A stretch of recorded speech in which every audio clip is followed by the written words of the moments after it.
What's up guys, Woody here back with another Gwent video, and this time it's not a huge video actually, but there are two new to Gwent videos this week to make up for. They're both kind of in-betweeners, but today we're talking about lingo, terminology, about most commonly when streamers, if you're watching a stream, they kind of just be talking about stuff as they're playing the game.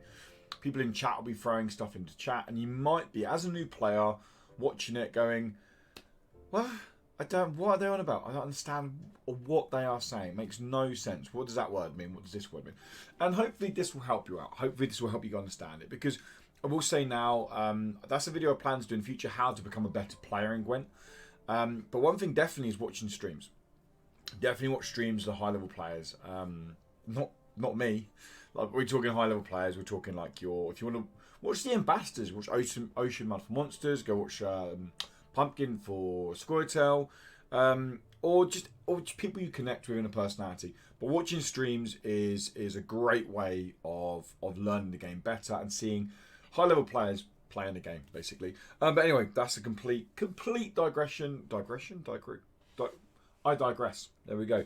And let's jump into. So we're going to go through. I've got 10 lingo or terminology things that, when I started playing the game, and probably only up until a few weeks ago, really, I understood what all these meant. Some of them you'll hear said loads, others you won't hear said so much. But we're just going to kind of rattle through them, and then I'll go through other videos going up this week for new to Gwent and all that. But yeah, anyway, enough of me waffling about everything. Let's jump straight into faction abbreviations. Okay, so factions, there's Squirtle, you know there's Skellige, you know there's Monsters, you know there's Nilfgaard, you know there's Northern Realms, and there's neutral cards. There is a new faction coming with the expansion, but no one knows what that is yet.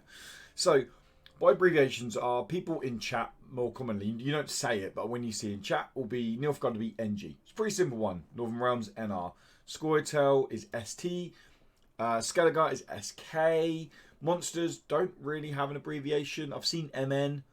I mean, you could write M. Anything with M pretty much means that it's Monsters.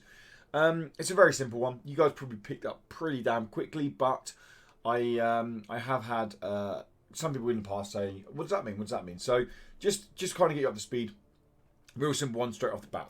Next, we're going to move on to dry passing. So dry passing is a term used when we get to round 2.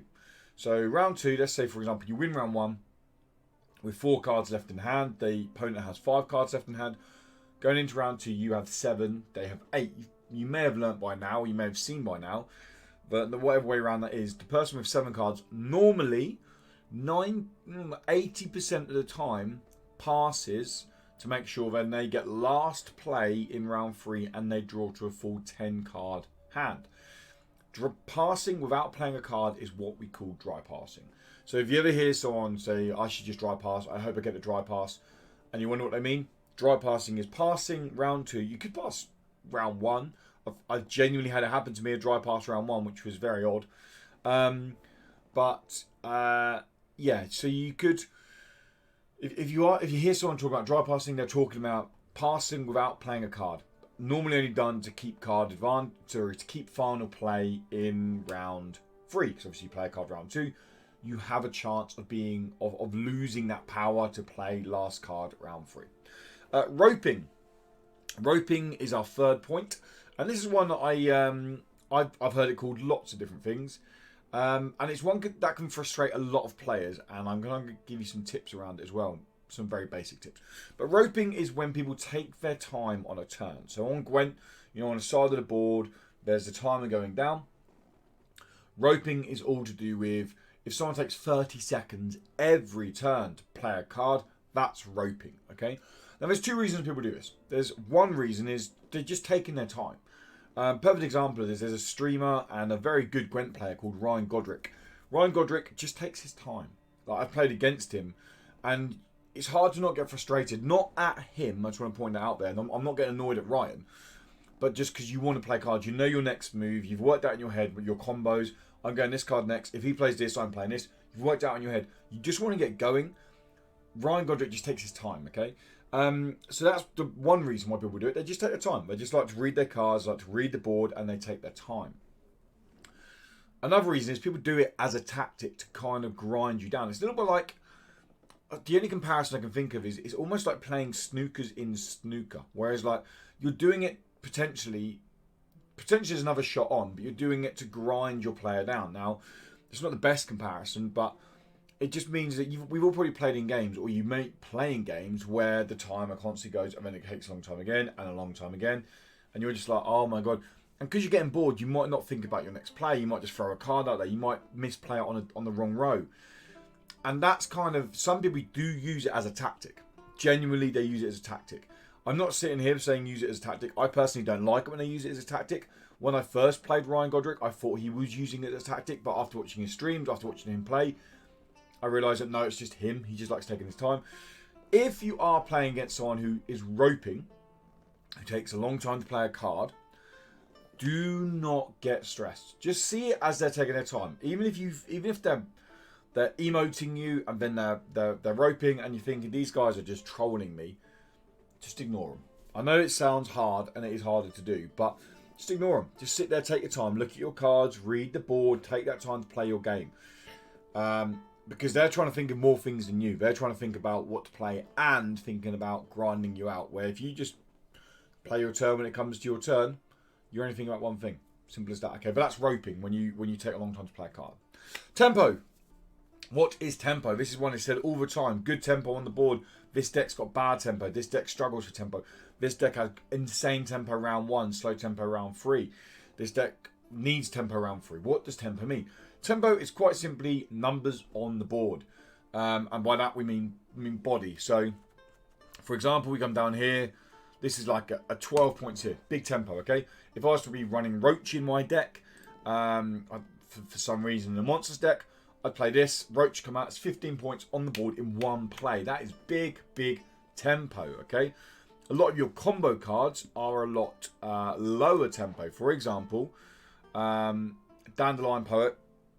I play this for 4. I draw a card. I then maybe play another card for 3. 7 points on the board in one play isn't exactly insane tempo, okay? So tempo is all about big numbers on the board quickly, okay? Out-tempoing your opponent would mean, let's say you're 3 turns into round 1, you're on 27 points, they're on 5 points. Like, that is huge amounts of tempo over your opponent. And that's exactly what tempo means. It's good to understand the tempo of your deck when you're deck building, so you know what cards do I want to mulligan and look for round 1, what kind of tempo do I need round 1, where if I burn on my tempo round 1, do I struggle with tempo round 3? That's kind of where you need to go, but that's a video for a whole nother time. Mid-range decks. I should probably say there is no order to these guys. This is just, I kind of come up with 10 list. I've not put them in order, but we'll just go for it. Mid-range decks. I use this term loads, and I often have in my chat on streams, what does mid-range decks mean? A mid-range deck is quite simply a deck that doesn't have an objective. Obviously, every deck has an objective to win. But if I try to come across here, this Francesca deck, for example, the objective of this Francesca deck is to win round 1, dry pass round 2 if it's appropriate, and then build up to playing something like Garrett Ard round 3 towards the end to try and stack all my opponents on the enemy row, play a Lacerate and then use Fran's ability to play another Lacerate. Potentially play 2 Lacerates and then use Fran's ability to play another Lacerate. Potentially doing 6 damage to every unit along the row. Potentially getting a board wipe. Doesn't work all the time. I have stuff like Airleen in here to get tempo round 1 because it comes out once you have 5 elves. So I can get good tempo round 1 to try and win round 1. But then my combo is with Lacerate round 3. So that means it's a combo deck. It's a gimmicky deck. It's not a meme deck. It's a gimmicky deck. Well, I'll get onto that in a minute. Whereas if I go to this Usurper list, this Usurper list doesn't have an end goal. It doesn't have a card that I need to win with. It's like, yes, I may play Switch for a winning play. I may play Cleaver I doubt I'll play Cleaver for a winning play that late. Octavist is a finisher. There's no denying that. I may play Octavist for a winning play. But I'm not looking to combo into Octavist. Octavist isn't comboing into anything else. It's just a mid-range deck. It just has middle ground. It just offers a lot of variety. It's just a classic mid-range deck. That's what mid-range is. It doesn't have a set objective. It doesn't have a combo. It doesn't have certain cards it has to kind of play at one after each other. It just has cards that do damage or get tempo on the board or work with one other card in your deck. That's all a mid-range deck is, which leads us on to gimmicky decks. Now this isn't a gimmicky deck. Maybe more of a... I don't like the term gimmick decks. I don't really like the term meme decks, to be honest either, I'll be honest. But meme decks are basically... Meme or gimmicky decks are decks that are... You have to rely on getting a draw. You get the right draw, they can get insanely powerful. They can go off crazy. But they don't have much synergy in terms of they don't always work. And this isn't a strict kind of gimmicky or meme deck. I personally call it a combo deck in terms of you need cards to play into your combos. But this is the idea of this one is you're getting stealing as many as your opponent's cards to try and get value on a card that I wanted to play because no one else is playing it. And I can, there we go. Tawny Shammar. So this card here, damaging Nilfgaard. If I'm playing against Nilfgaard, I get good value off it, which I'll get into in a minute with value. But if I play on range road, boost self by 2 for each allied unit from a different faction. So let's say I play stuff like Muzzle, I play Blue Dream, I play Uma's Curse. I use Anne's ability, I replay Anne's ability. All of a sudden I've got 5 cards potentially from another faction. Then when I drop Tawny Shammar, he comes out for 14 for the 10 buff. So that's the combo that I'm going for, meaning it is more of a gimmicky deck, shall we say, okay? It has a combo into it. Meme decks are pretty much the same, but they can be a little like Uma's Curse is a meme card because it's complete RNG. Like, everyone knows what a meme is nowadays. This is kind of a meme card because you have no idea what you're going to get. Like, any gold unit from any faction. Are you having a laugh? I could get anything from this thing. Yeah, so that's kind of what a meme deck is. So imagine a deck full of stuff like Uma's Curse. That's a meme deck. But you don't really see meme decks in more competitive play. In fact, you very rarely see meme decks in competitive play. You do get combo decks, a lot of combo decks. And that's kind of what a combo gimmicky meme deck is. Bleed/push. A bleed push is in reference to normally round 2. Well, it's always round 2. You could be used in round 1, but it's where you're playing cards, you're pushing your opponent to force them to play cards. Now, it might not be necessary to win the round, but it'll be just to get cards out of the hands. Now, an example of this is there's a lot of Scoia'tael on ranked at the moment, like tons in more competitive rank. And what I'm finding, how I'm finding to win it is that I have to try and win round 1. I need to win round 1. And then round 2, I'm bleeding my opponent, but I'm not winning the round. I'm forcing them to play cards like Sheldon Skeggs to keep in the round. For example, if I go 10 points clear, they're going to have to start playing some big cards, whereas I can pass and force them to go a card down going into round 3. And a short round on something like Skeggs is quite good in the short round, but some of their cards like Great Oak is terrible. Not terrible, it isn't great in a long round. It loses a lot of value. So you're forcing them to play cards. You're bleeding their cards out of their hand by pushing them further and further and further. Now, knowing when to bleed, when to push, and when not to is something you're going to just naturally learn. It is a video I want to do something on, but it's not something I can just cover through this kind of thing. I'm going to need to show gameplay. I'm going to need to show different decks. I'm going to need to show so you know, understand what cards are in your hand, when to push and when not to push. Because that's what makes a good player and a great player, is understanding that. But that's what people will mean when they say, I'm going to push round 2, I'm going to bleed round 2, is I'm bleeding them out. You can bleed round 1. An example of this is they've got 6 cards left in hand, you've got 7 cards left in hand. You know you're going to lose the round, but you might play cards to keep like 4 or 5 points behind them, down 2, so they get down to 4 cards. So you're pushing them down, so you're forcing them to get cards out of their hand. This could work for the opponent in terms of they could just be throwing bronzes out and keeping the lead, meaning they're kind of not finning. Well, they are finning their deck. They've got less cards to mulligan through to find their golds that they want to play. Vice versa, it could also force them to play cards. They might really, like an Ethne, for example, wants to win round 1 90% of the time. Pushing her round 1 and forcing her to play extra cards that she might not want to be playing is a great way of bleeding them out of their cards. Brick is our 8th. Brick is our 8th comment. And brick relies to when a card doesn't get value, basically. The perfect example of this is a card called Geralt of Rivia, which, if you're a new player, if you're a very new player, everybody got in a starter deck, which is pretty damn cool. So Geralt, if you don't know, destroy an enemy unit with 8 or more power. Sounds like a great card. Sounds like instantly I'm getting value. He's worth 3. He's got 3 body. I get 8 power. That's 11. Why wouldn't I play him? Bricking is when your opponent doesn't play a unit with over 7 power. There are no 8 powers. Geralt comes out for a free. This is an expensive card to have in your deck to just get free power off. And that's what bricking means. Also happens a lot with Leo. The Nilfgaard card. So if we go to Leo, he's exactly the same. He has a little another out in terms of he can destroy an enemy Witcher. So if they play a Geralt, he can destroy the Geralt for free. He's only getting 6 value with his body and the free power. But yeah, he's exactly the same. Cards can brick. You can play a card and it just doesn't get its potential value straight up, and that can be very frustrating. But it's also knowing the rough percentage chance. It's hard to know percentage chance because you can't know exactly what your opponent's playing.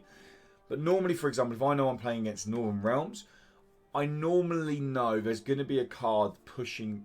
Sometimes be a card pushing the 8 power. Not always, but if they're running engines, if they're running Anna, Trident Infiltries, then yeah, I know definitely there's going to be a card pushing 8 power here. It's the way it works. If I'm playing some monsters, again, high chance I'm going to be getting value because it's going to be a card probably with Consume, with Thrive, with the big units of getting something with 8 value. If I'm playing Nilfgaard, chances are I'm not going to get value. I think there's one card, Tibor, who gives value over 8. The others have to kind of get engines and tick up. So when a card bricks, it means it doesn't get its full value, which nicely leads on to, I don't make this stuff up, guys, value. Value is our second from last. I just exited that build, I don't know why. Value is our second from last terminology or point or lingo. Value is based on literally what I just said. So if I go to this Anna deck, if I go to Vigo, I just got rid of Vigo's muzzle, I'm an idiot. I go to Blue Dream. Blue Dream is 13 provisions, okay? If I play Blue Dream, if I'm forced to play Blue Dream and I take a bronze out my opponent's graveyard and play it and get 5 value on that bronze, so free body and it damages an opponent by 2, that is bad value. I spent 13 provisions to get 5 power off a card. That's terrible. If, say for example, I was to play Blue Dream and pull like a Viso out from Northern Realms and I was playing Eridan, I popped in a shield onto it, say for example, and then Viso ended up ticking and I ended up getting 20 points off Viso over the course of the round. All of a sudden, 20 points of 13 is very good value, okay? Now that was a bit of a funny situation because that's let's throw him back in the deck. That's a spell card. But let's say, for example, let's go back to our trusty friend Geralt. So we go back to Geralt of Rivia. Where he's gone, we've lost him now. He's here. There he is. If I was to clear an enemy of 8 power, great. I've got 11 value. If it's free body, 8 clear, it's better than the provisions. That's still good value. If I was to use Geralt and clear something that was a Glusty Warp that was 25, 27 value or power, all of a sudden I've got close to 30 value off Geralt. That's amazing value. So that's what value means. When streamers or players will say, I've got great value, it's hard to get value with this card, or this card very rarely gets value. It basically means that cards are struggling to get their provisions worth minimum back in what they deliver in power on the board. And that will take us into our last point, which is engines. I've had this asked so many times. People are asking, like, what are engines in Gwent? I don't get what engines are in Gwent. For this, we need to go to the engine faction, which is Northern Realms. So this deck is purely built around engines. So let me take you through a couple of examples. King of Beggars is an engine. Why is it an engine? Because it works over time. It ticks over time. If I play this and it gets cleared after one turn, it's boosted a card in hand by 1. So it's got 5 value with the body and the buff. It's not got very good value. But people are going to want to clear it, because if you leave this card on the board for a while, if it stays around for a whole round, yes, you're playing cards. It's getting insane value. It's getting 14 value, potentially 13 or 14 value.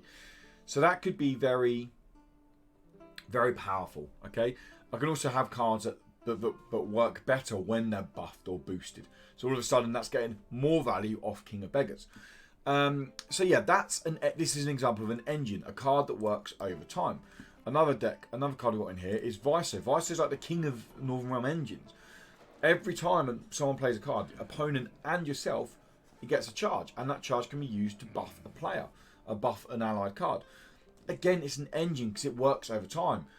If it comes out and gets cleared straight away, I've lost value over time. If opponents leave this on the board, don't get rid of it, it's ridiculous. It stays around and it gets so much value. And yeah, so that's what an engine is, a card that gets value over time. So if you hear streamers saying engines, if you hear chat going, it's an engine deck, clear the engines, that means get rid of the cards that are working over time. That's it, guys. I don't even know how long this video's been. There's not a timer up on my screen, I'm afraid. Normally I do time these to make sure I don't go too long, but I'm terrible at sticking to times. But yeah, that's the first of the new to Gwent videos for this week. The next one is a little bit different because I'm playing in a tournament this weekend.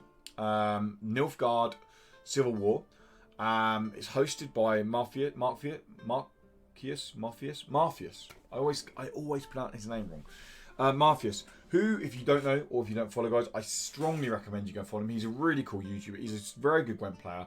He's a usurper boy like myself.